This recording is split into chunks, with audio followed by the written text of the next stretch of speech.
Hello friends, स्वागत है आपके अपने YouTube channel round of monitor पर। फ्रेंड्स, जैसा कि आप सभी को पता होगा कि इलेक्शन कमीशन ऑफ इंडिया की तरफ से सभी वोटर्स को एसआईआर फॉर्म फिल करना अनिवार्य कर दिया गया है। और आज की इस वीडियो में मैं आपको पूरा कंप्लीट लाइव प्रोसेस बताने वाला हूँ कि किस तरीके से आपको स्टेप बाय स्टेप बिना किसी गलती के आपको एसआईआर फॉर्म को फिलअप करना है। आपके आपको आपके जो बीएलओ होंगे एरिया के, वहाँ से आपको फॉर्म भी कई लोगों को मिल चुका होगा, जिसमें कई लोगों को ये कंफ्यूजन आ रही है कि किस कॉलम में कौन सा, किस सेक्शन में क्या भरना है और रिलेटिव के सेक्शन में क्या फिल करना है। और बहुत लोगों को ये दिक्कत आ रही है या कंफ्यूजन है जिनका 2003 की वोटर लिस्ट में नाम नहीं है, तो उनको किस सेक्शन में क्या फिल करना है। तो ये सारी चीज़ें मैं आपको इस वीडियो में स्टेप बाय स्टेप बताने वाला हूँ, तो वीडियो को बिना स्किप किए हुए पूरा ध्यान से देखिए ताकि आपसे कोई भी गलती ना हो। तो आपको कुछ इस प्रकार से एक फॉर्म आपके बीएलओ से मिल चुका होगा। इस फॉर्म में आपको यहाँ पर आप देखेंगे, यहाँ पर आपका एक क्यूआर होगा और क्यूआर के बगल में ही यहाँ पर आपकी एक फ़ोटो होगी। और यहाँ पर आपको खाली स्थान दिया हुआ है क्योंकि यहाँ पर आपको अपनी फ़ोटो लगानी है। जिसका भी आप फॉर्म फिल कर रहे हैं उसकी यहाँ पर आपको फ़ोटो लगानी है। फ़ोटो लगाने के बाद में अब नीचे सेक्शन में यहाँ पे आपको एक एक डिटेल भरनी है। ऊपर आपका यहाँ पर देखेंगे आपके बीएलओ का नाम और मोबाइल नंबर भी लिखा होगा। अब आप जैसे ही नीचे आएंगे, सबसे पहला जो कॉलम है जन्म तिथि का, यहाँ पर आपको अपनी जन्म तिथि भर देनी है। जिस भी व्यक्ति का आप फिल कर रहे हैं या अपना फिल कर रहे हैं, तो यहाँ पर आपको अपनी एकदम सही सही जो आपके आधार कार्ड में है वैसे ही आपको अपनी डेट ऑफ बर्थ यहाँ पर फिल करना है। उसके बाद में आपके सेकंड ऑप्शन में है आधार संख्या। ये वैसे वैकल्पिक है लेकिन यहाँ पर आपको फिल करना है अपनी आधार संख्या।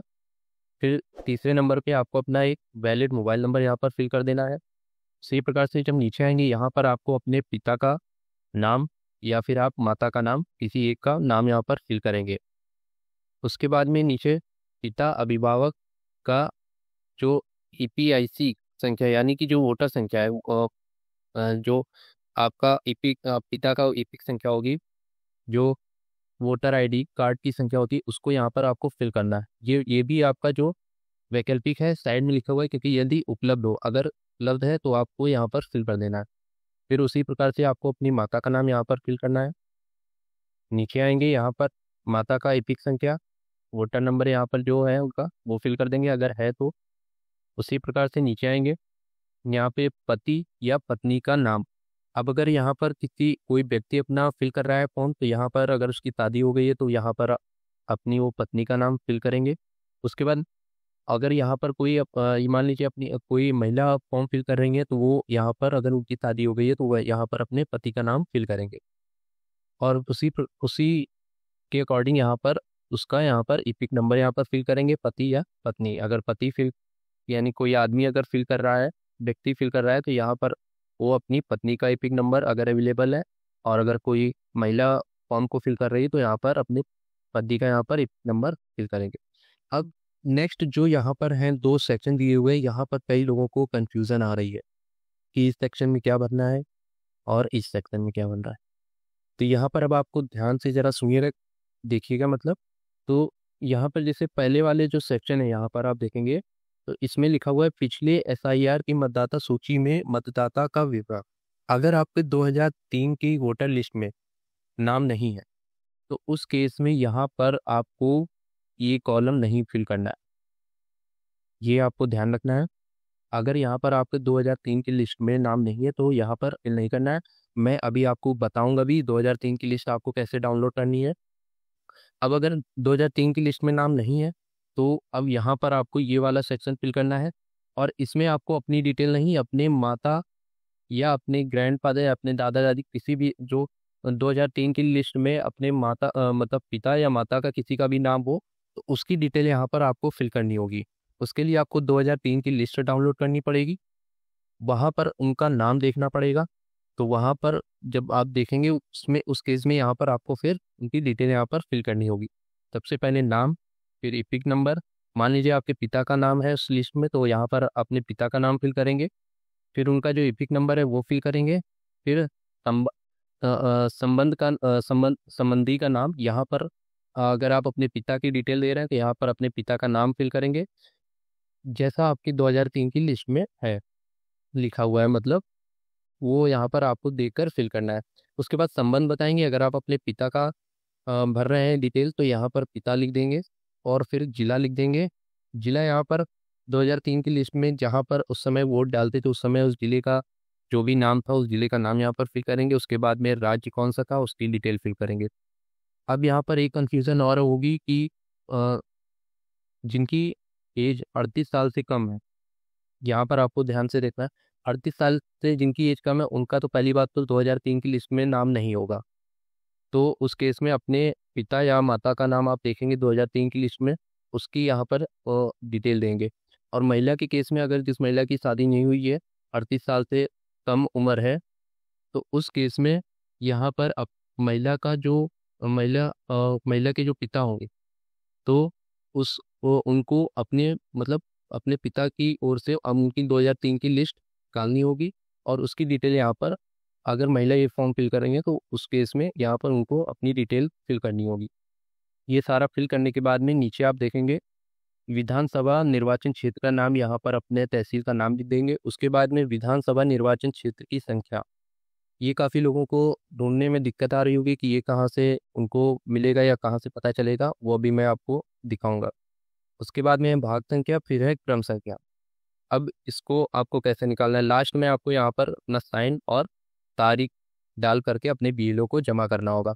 अब मैं आपको बताता हूँ किस तरह से आपको विधानसभा निर्वाचन क्षेत्र की संख्या और भाग संख्या और क्रम संख्या आपको ढूंढना है। उसके लिए आप अपने किसी भी ब्राउज़र में जाएंगे। ब्राउज़र में आपको सर्च करना है NVSP पोर्टल। इसको जैसे ही आप सर्च करेंगे पहला लिंक मिल जाएगा वोटर का ऑफिशियल, ये लिंक है वोटर सर्विस पोर्टल। इसका लिंक मैं वीडियो के डिस्क्रिप्शन में भी दे दूंगा, वहाँ से भी आप डायरेक्ट जा करके इस लिंक पर आ सकते हैं। इसके बाद में आपको इस लिंक पे जैसे ही आप क्लिक करेंगे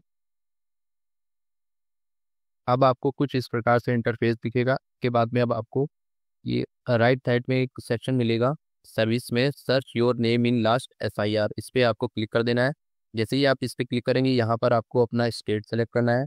स्टेट सेलेक्ट करने के बाद में उसके बाद में आपको अपना डिस्ट्रिक्ट सेलेक्ट करना है। जो भी आपका डिस्ट्रिक्ट है, कोई भी मतलब जो भी आपका डिस्ट्रिक्ट 2003 की लिस्ट में जहाँ आपके पिता की अगर आप डिटेल निकाल रहे हैं तो इस समय उस समय वो किस डिस्ट्रिक्ट में वोट डालते थे वो यहाँ से आपको सेलेक्ट कर लेना है। उसके बाद में असेंबली यहाँ से सेलेक्ट कर लेना है। असेंबली यहाँ से सेलेक्ट करने के बाद में पोलिंग स्टेशन कहाँ पर वो वोट डालने जाते थे वो आपको यहाँ पर सेलेक्ट कर लेना। जैसे ही आप सेलेक्ट कर लेंगे उसके बाद में जैसे मान लीजिए मैं यहाँ पे कोई भी एक सेलेक्ट कर लेता हूँ एग्जाम्पल के लिए। सेलेक्ट करने के बाद में जैसे ही आप व्यू पर क्लिक करेंगे आपके सामने लिस्ट जो है पूरी PDF में ओपन हो जाएगी। अब इस लिस्ट में आपको विधानसभा क्षेत्र की संख्या और भाग संख्या और क्रम संख्या ये आपको तीनों यहाँ पर देखने को मिलेगी। इसके लिए आपको ये मैंने खोल के रखी है पहले से PDF और मैंने ये हाईलाइट कर दिया। यहाँ पर आप सबसे ऊपर देखेंगे विधानसभा क्षेत्र की संख्या सबसे ऊपर आपको यहाँ पर देखने को मिल जाएगी। ये संख्या आपको अपने फॉर्म में फिल करना है। उसके बाद में भाग संख्या ये राइट साइड में आपको देखने को मिलेगी। और आप जैसे ही नीचे आएंगे यहाँ पर जहाँ पर भी आपके पिता या माता का नाम है उसके सामने आप देखेंगे लेफ्ट साइड में सबसे पहला जो कॉलम है इसमें क्रम संख्या लिखा हुआ है, यही क्रम संख्या आपको उसमें फिल करना है। और इसमें ये जो ईपिक नंबर है, फोटो पहचान पत्र संख्या, अगर अवेलेबल है तो आप वो भी फॉर्म में जो ऊपर मैंने आपको बताया था यहाँ पर तो वो आप यहाँ पर दे देंगे। यहाँ पर इस जगह पर वो यहाँ पर ईपिक नंबर यहाँ पर पूछ रहा था, यहाँ पर आप दे देंगे अगर आप लिस्ट में दिया हुआ है। तो इस प्रकार से आप पूरा बिल्कुल आसानी से आप फॉर्म को फिल कर पाएंगे बिना किसी कंफ्यूजन के। अगर फिर भी आपको फॉर्म फिल करते समय कोई भी दिक्कत आती है या कहीं भी कंफ्यूजन है तो आप उनसे कमेंट में ज़रूर पूछें, मैं उसका रिप्लाई करूँगा। फ्रेंड्स ये था कंप्लीट प्रोसेस, इस तरह से SIR फॉर्म को फिल करना है। वीडियो अगर आपको अच्छी लगी हो वीडियो को लाइक करें, शेयर करें, जिससे और भी लोग ये फॉर्म आराम आराम से भर पाए। मिलते हैं फिर अगले किसी वीडियो में, तब तक के लिए धन्यवाद।